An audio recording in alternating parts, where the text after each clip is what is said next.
Good morning students, मैं गायत्री तंवर। हम बात कर रहे थे बीएससी पार्ट 3 के पेपर हाइड्रोस्टैटिक्स के बारे में। उसमें हम topic flood pressure under gravity के टॉपिक पे हम बात कर चुके थे। उससे रिलेटेड न्यूमेरिकल प्रॉब्लम भी सॉल्व कर चुके थे। आज हम आगे इसको आगे कंटिन्यू करेंगे। उसमें fluid pressure on plane surface, समतलीय पृष्ठों पर तरल दाब। सबसे पहले हम पढ़ेंगे होल प्रेशर यानी संपूर्ण दाब क्या होता है।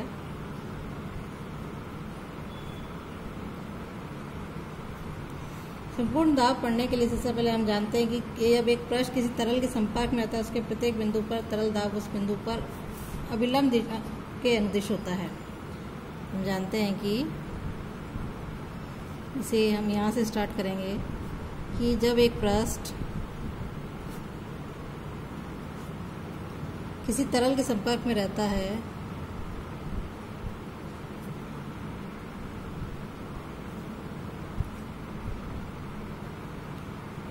तो उसके प्रत्येक बिंदु पर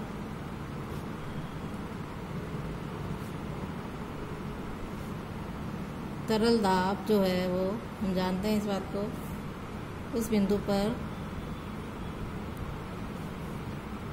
अभिलंब के अनुदिश होता है।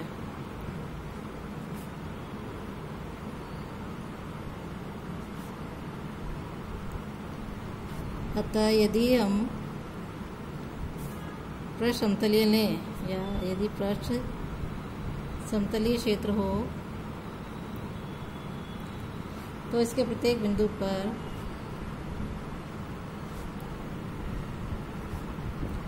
तरल दाब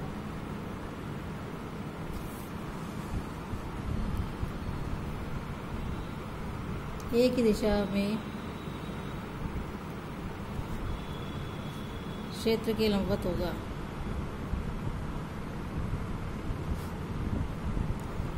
परिणामतः हम कह सकते हैं कि क्षेत्र के सभी बिंदुओं पर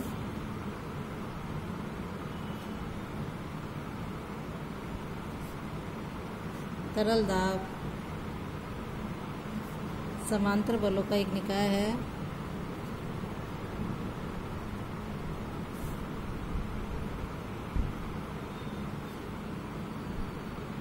जिसका परिणामी एक ऐसा बल है जिसका परिणाम सभी बिंदुओं पर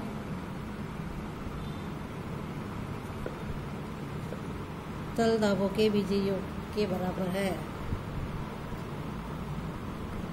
तरल दाबों के बीजीय योग के बराबर है तथा उसकी जो दिशा है समतल क्षेत्र के लंबवत है।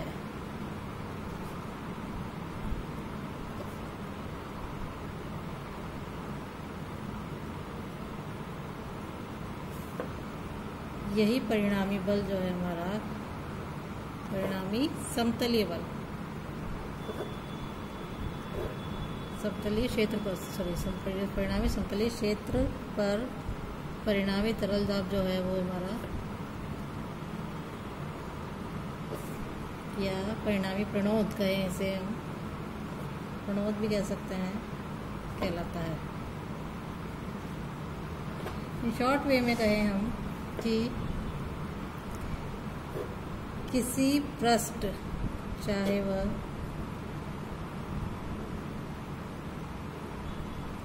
प्रणोद के क्षेत्र के सभी बिंदुओं पर तरल दाबों का बीजीय योग मात्र ही है। ऐसे हम संपूर्ण दाब या संपूर्ण प्रणोद भी कहते हैं समतलीय पृष्ठ पर। परंतु यदि वक्र पृष्ठों के विभिन्न बिंदुओं पर, ये तो हमने समतलीय पृष्ठ की बात करी, अभी हम वक्र पृष्ठ लेंगे कि वक्र पृष्ठों के विभिन्न बिंदुओं पर तरल जो है प्रणोदों की दिशाएं समांतर नहीं होती है। अतः पृष्ठ के विभिन्न बिंदुओं पर तरल दाबों के बीजीय योग से उस पृष्ठ पर परिणामी दाब प्राप्त नहीं होगा। इसे वक्र पृष्ठ पर केवल संपूर्ण दाब ही कहेंगे। उस वक्र पृष्ठ पर परिणामी तरल दाब और जो संपूर्ण तरल दाब है वो भिन्न भिन्न होते हैं, जबकि समतलीय पृष्ठ पर ये दोनों दाब समान हो जाते हैं। तो हम डेफिनेशन को इन शॉर्ट वे में इस तरीके से ले सकते हैं कि किसी पृष्ठ चाहे वो समतलीय हो या वक्रीय हो। पर संपूर्ण तरल दाब जो है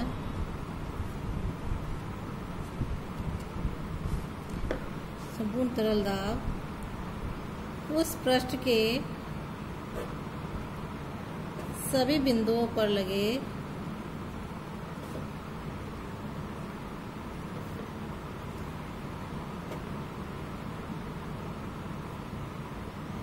अभिलंबित तरल दाबों के बीजीय योग के बराबर होता है।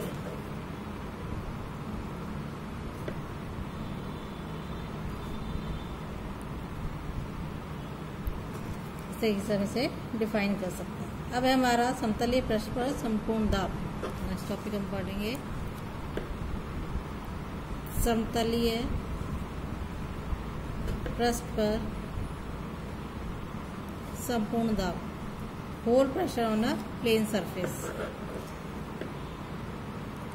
यदि एक समतलीय पृष्ठ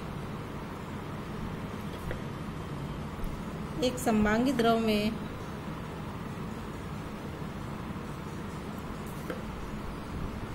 निमज्जित हो तो उस पर संपूर्ण तरल दाब या परिणामी प्रणोद ओमेगा एस जेड बार के बराबर होता है। ये हम प्रूव करेंगे अभी। जहाँ एस समतलीय पृष्ठ का क्षेत्रफल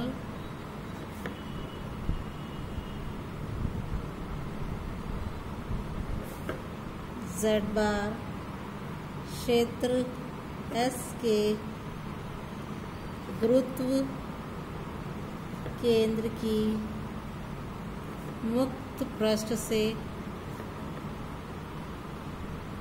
नीचे की गहराई तथा ओमेगा जो है द्रव के इकाई आयतन का भार है।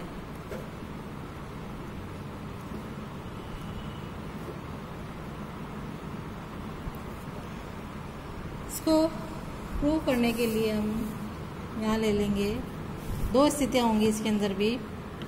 पहली स्थिति है, हम दो स्थिति का अध्ययन करेंगे जिसमें वायुमंडलीय दाब की उपेक्षा की जाए और दूसरी उसको उसमें सम्मिलित किया जाए। तो केस 1 हम ले लेते हैं।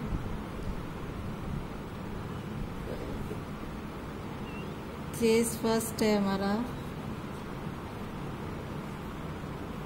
कि जब वायुमंडलीय दाब की उपेक्षा की जाए या शून्य हो।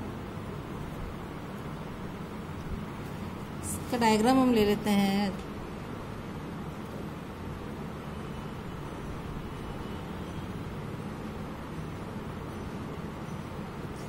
ये हमारा मुक्त पृष्ठ है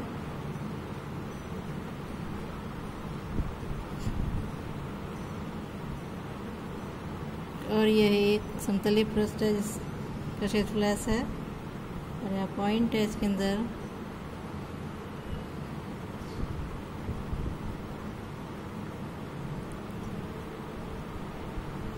ये G है, ये मुक्त पृष्ठ से गहराई है,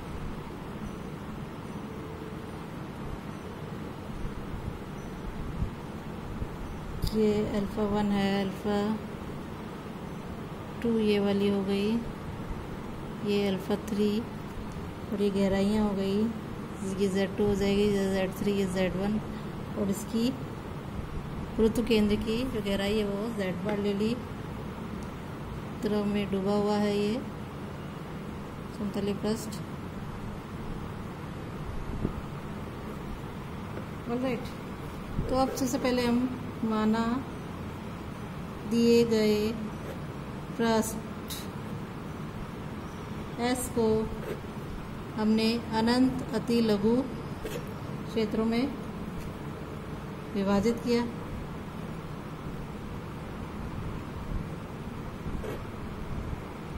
जिसके क्षेत्रफल alpha 1, alpha 2 and alpha n है, तथा जिनके गुरुत्व केंद्रों की गहराई जो है क्रमशः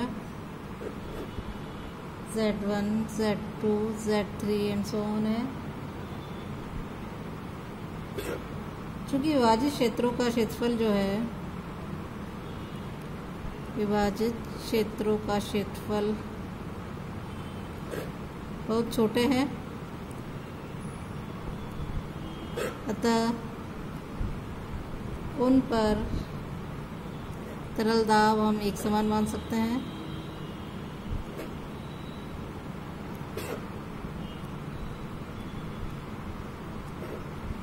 फलस्वरूप जो दाब है वो हो जाएगा हमारे पास विभाजित क्षेत्रों पर तरल दाब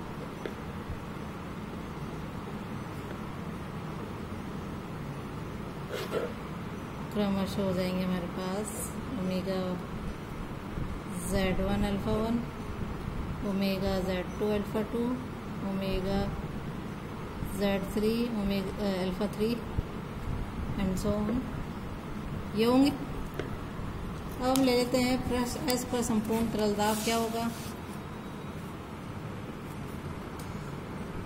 पृष्ठ S पर संपूर्ण तरल दाब हो जाएगा हमारे पास, सबको हमने ऐड कर लिया, omega alpha 1 Z omega common निकाल लिया, या इससे पहले इसको ऐसे कर लो, omega alpha 2 Z2 omega alpha 3 Z3 plus and so on, omega common निकाल लिया, alpha 1 Z1 plus alpha 2 Z2 plus alpha 3 Z3 and so on. तो ये हो जाएगा ओमेगा सिग्मा अल्फ़ा 1 Z1 लिख सकते हैं हम इसे हम समीकरण एक नाम देते हैं। अब हम ले लेते हैं कि स्थिति विज्ञान से हम जानते हैं कि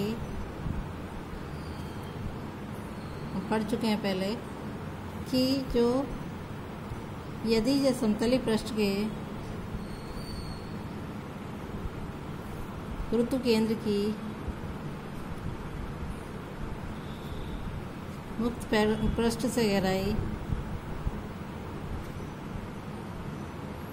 Z बार है, तो हम लेते हैं Z बार बराबर alpha 1 Z1 plus alpha 2 Z2 plus alpha 3 Z3 plus and so on upon alpha 1 plus alpha 2 plus alpha 3 and so on.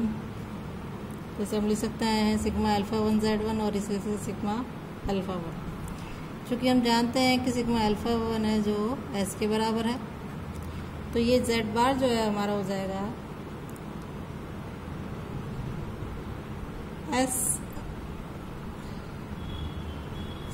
ये हो जाएगा sigma alpha 1 Z1 upon S, और इसी को हम सिंप्लीफाई करें तो हमारे पास आ जाएगा सिग्मा अल्फ़ा 1 Z1 बराबर आ जाएगा S इंटू Z बार। अतः हमारे पास पृष्ठ S पर संपूर्ण तरल दाब जो है वो हो जाएगा ओमेगा S Z बार। यहाँ हम समीकरण 1 में वैल्यू रखने पर समीकरण 1 से हम लिख सकते हैं, या हम कहें इसको संपूर्ण तरल दाब जो है वो बराबर हो जाए गुरुत्व केंद्र पर दाब, ओमेगा क्या है गुरुत्व केंद्र पर दाब इंटू पृष्ठ का क्षेत्रफल। इस रूप में हम इसको लिख सकते हैं। अब केस 2 लेते हैं। ये था हमारा जब हमने वायुमंडलीय दाब को इग्नोर कर दिया। केस 2 है जब वायुमंडलीय दाब को सम्मिलित किया जाए।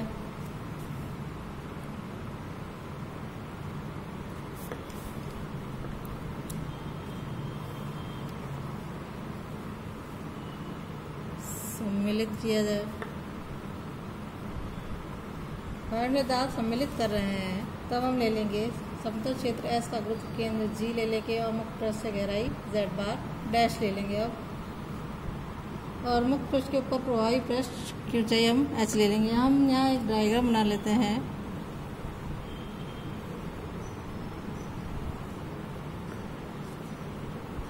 ये हमारा मुक्त पृष्ठ है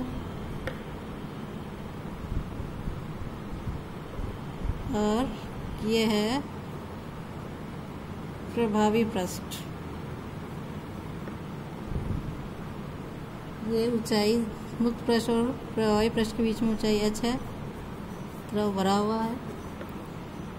एक S पृष्ठ हमने ले लिया जिसको हमने अनंत इसमें बांट लिया और इनकी जो मुक्त पृष्ठ से गहराई है वो भी हम मान लेंगे। ये मान लीजिए गुरुत्व केंद्र जी है, ये α1 है, α2 है, ये α3 है और इनकी मुक्त पृष्ठ से गहराइयाँ ये Z1 है, ये Z2 और ये Z3 और ये हमने मान ली Z बार डैश के।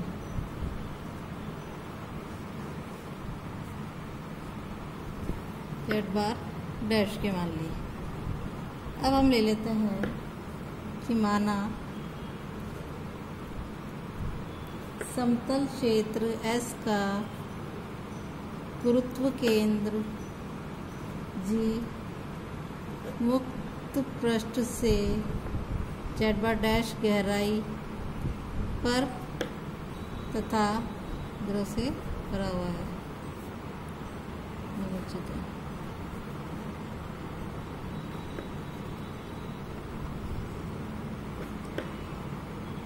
तथा प्रभावी पृष्ठ से Z बार गहराई पर है। अब मान लेंगे माना मुक्त पृष्ठ के ऊपर प्रभावी पृष्ठ की ऊंचाई h है, तब हम ले सकते हैं कि जो Z बार है वो बराबर है Z बार डैश प्लस h के। इसको समीकरण एक नाम दे दिया हमने। अब स्थिति एक की तरह हम ले सकते हैं पृष्ठ S को अनंत अति लघु क्षेत्रों में विभाजित किया।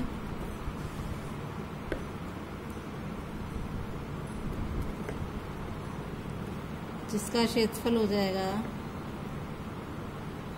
α1, α2, α3 एंड सो ऑन तथा जिनके गुरुत्व केंद्र की गहराइयाँ हो जाएगी मुक्त पृष्ठ से क्रमशः हो जाएगी वो Z1, Z2, Z3 and so on. और विभाजित क्षेत्रों पर तरल दाब हो जाएगा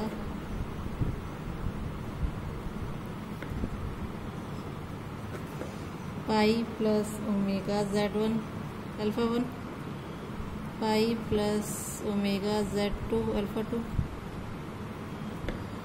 pi plus omega Z3 α3 and so on होंगे, जहाँ हमारा पाई क्या है वायुमंडलीय दाब है।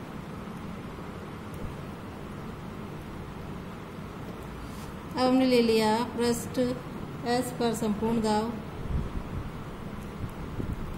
वो बराबर हो जाएगा हमारा pi plus omega Z1 α1 plus पाई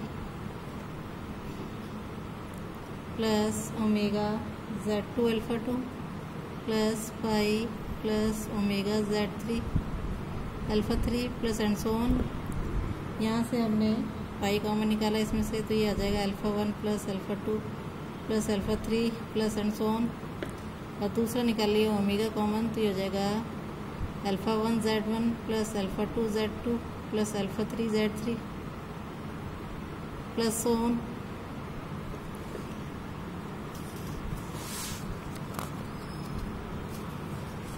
इसको हम कैलकुलेशन को आगे कंटिन्यू करेंगे। तो यहाँ से हम पृष्ठ S पर संपूर्ण दाब ले लेंगे, वो हो जाएगा पाई सिग्मा अल्फ़ा 1 लिख सकते हैं इसे, और इसे लिख लेंगे omega sigma alpha 1 Z1। Alright, अब चूँकि पाई बराबर ओमेगा एच हम जानते हैं, और यहाँ Z बार डैश जो है उसे sigma alpha 1 Z1 upon sigma alpha 1 लिख सकते हैं हम। तब हमारे पास पृष्ठ S पर संपूर्ण तरल दाब हो जाएगा omega H sigma alpha 1 plus omega Z बार डैश सिग्मा अल्फ़ा 1।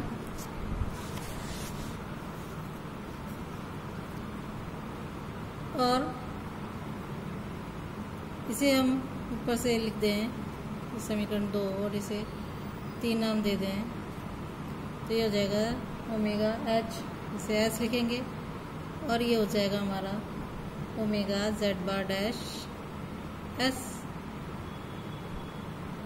यहाँ से हमने वैल्यू रख दी इसकी, Z बार डैश और सिग्मा अल्फ़ा डैश 2 व 3 से, और यहाँ से हमने ओमेगा कॉमन निकाल लिया, ओमेगा और एस, तो एच प्लस Z बार डैश 2s, और यहाँ समीकरण 1 से हम लिख सकते हैं, इसकी वैल्यू लिख दी ओमेगा Z बार एस, यानी पृष्ठ S पर संपूर्ण तरल दाब जो है वो हो जाएगा ओमेगा एस Z बार। यानी हम कहें कि गुरुत्व केंद्र पर दाब प्लस पृष्ठ का इंटू है, प्लस नहीं है, इंटू पृष्ठ का क्षेत्रफल, इसके ये बराबर होगा।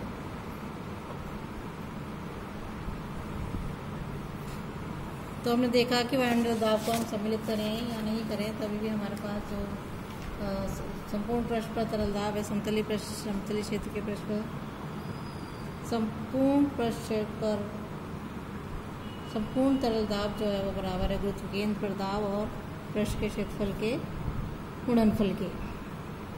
अब हम ले लेते हैं क्षैतिज आधार पर संपूर्ण दाब क्या होता है।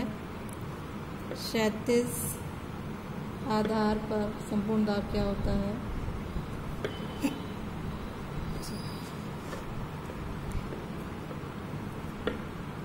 हम जानते हैं, इसके लिए हम पहले ले लेते हैं कि हम जानते हैं कि क्षैतिज समतल के पढ़ चुके हैं हम पहले भी फर्स्ट वीडियो में, प्रत्येक बिंदु पर तरल दाब समान होता है।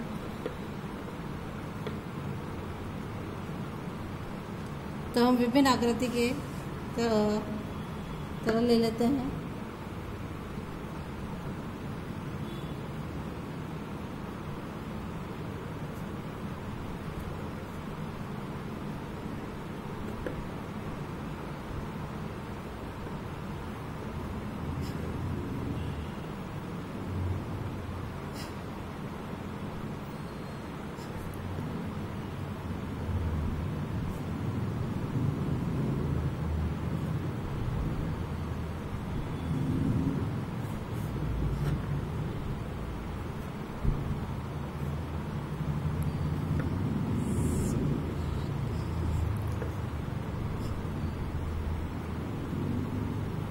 इन सब का क्षैतिज समतल एक ही है।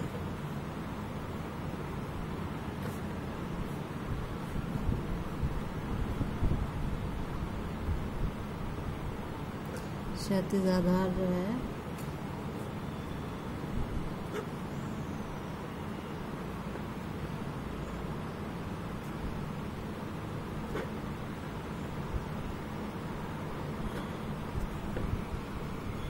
और इसमें द्रव भरा हुआ है।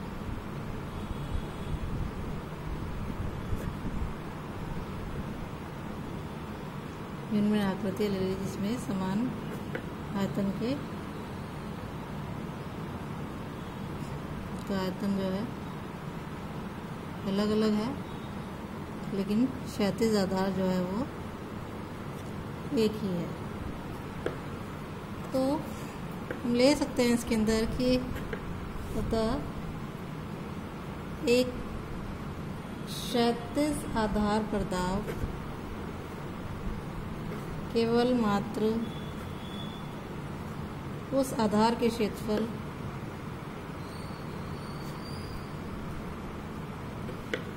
एवं शून्य दाब के पृष्ठ से उसके गुरुत्व केंद्र की गहराई पर निर्भर करता है।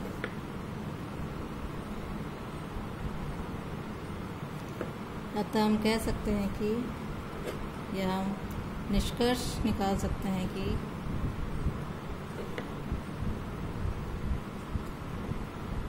किसी बर्तन के क्षैतिज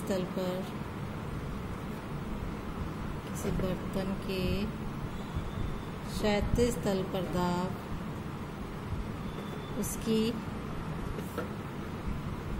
आवृत्ति तथा उसमें जो द्रव रहा है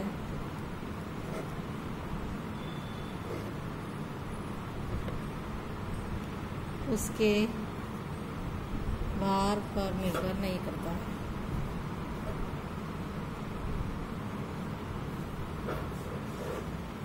अतः स्पष्ट है कि यदि समान ऊंचाई एवं समान क्षेत्रफल वाले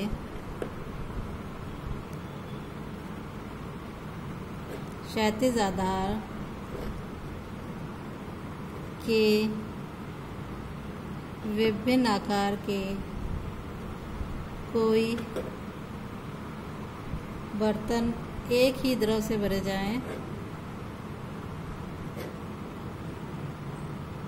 तो प्रत्येक बर्तन के आधार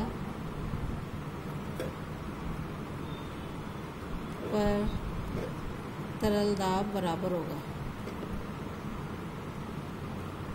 ये हम कह सकते हैं। आज के लिए इतना ही। कल के वीडियो में इससे रिलेटेड न्यूमेरिकल प्रॉब्लम लेंगे। Thank you.